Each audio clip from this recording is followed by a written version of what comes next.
Minister, I'm going to jump right in my questions because you've had a month to answer these questions. But you said in your opening statement, I'm going to quote you, "This is the way that the investigation, that the investigative and national security system should work." Your government issued a visa to somebody who was allegedly in a 2015 ISIS propaganda video, who then planned a mass casualty event outside of Toronto with a target in our city, in our country's largest city. The RCMP foiled that plot with intelligence from the French. Are you really telling Canadians that that's how our system should work? He's been here for 6 years. Mr. Chair, what I'm saying to Canadians is that the moment the government of Canada became aware of concerning information regarding this individual, all of the appropriate steps were put in place by CSIS and the RCMP, which culminated in the arrest on the 28th of July. And thank God, as Ms. Landsman said, the potential serious risk or violence was averted. With respect to the information regarding the immigration processing, the Immigration Department will be here later and are in a position to speak to the specific steps that an applicant, whether for asylum or permanent residency, and we're looking at the security check system. Yes, Minister, by my count, there's about 6 security checks in the documents that you dumped on this committee 50 minutes before it started. Do you really think that the system is working if somebody like this, who's an alleged ISIS terrorist, who, if he was even a little bit more productive, would have resulted in mass casualties in Toronto? Do you really think that that's how the system should work? Do you really think that this is not a colossal failure of your government? I am very proud of the work that the RCMP and CSIS did in thwarting this particular case.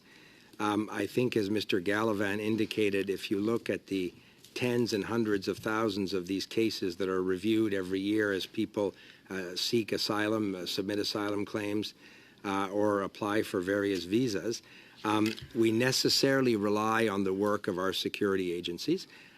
We're always looking at ways to strengthen and evolve that posture as the threat context, as Ms. Lloyd said, evolves. But in this case, I am satisfied that when the government of Canada was aware or could possibly have been aware of this information, all of the steps were taken. They were aware 6 years ago when he came in. And speaking of that, we heard speculation, Ms. Glassman, you can't assert something like that if you're... He's been here for 6 years. It's just a known fact from your own documents. But you said to assert that people were aware of some information that came to light recently 6 years ago is wrong. There is speculation that he was brought in under the Syrian refugee program. Is this correct, yes or no? I'm not sure I can speculate on the particular immigration status and program, and I'm not sure what part of that might be subject to the criminal trial, but you could certainly ask the Immigration Department that question. Do you believe that if he was brought under this, if he was brought in through this stream, the government promised increased screening on asylum seekers in this country? Do you believe that after everything we know today, that your government is doing its job on that?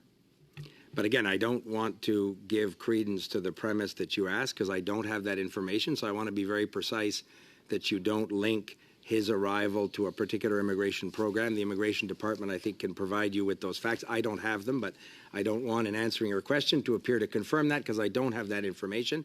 I am satisfied that both the security services and the RCMP with the Immigration Department have in place a series of rigorous screening and background checks that take place. You heard Ted talk about biometric screening, 6 different databases. We heard the interim director of CSIS talk about 300 agreements, 150 different countries. We have access to a great amount of information to keep Canadians safe, and we need to make sure that that information is used in the most expeditious way possible. This person was brought into Canada 6 years before a terrorist plot was foiled, just days before they would have killed people in Toronto. And you're telling Canadians that you're satisfied with the screening processes in place. As I said in my opening comments, this person and the nature of the allegations which ultimately led to the investigation and arrest came to our attention in June.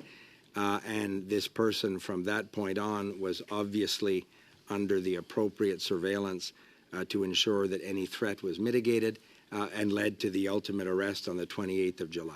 How can Thank you, Ms. Lansman.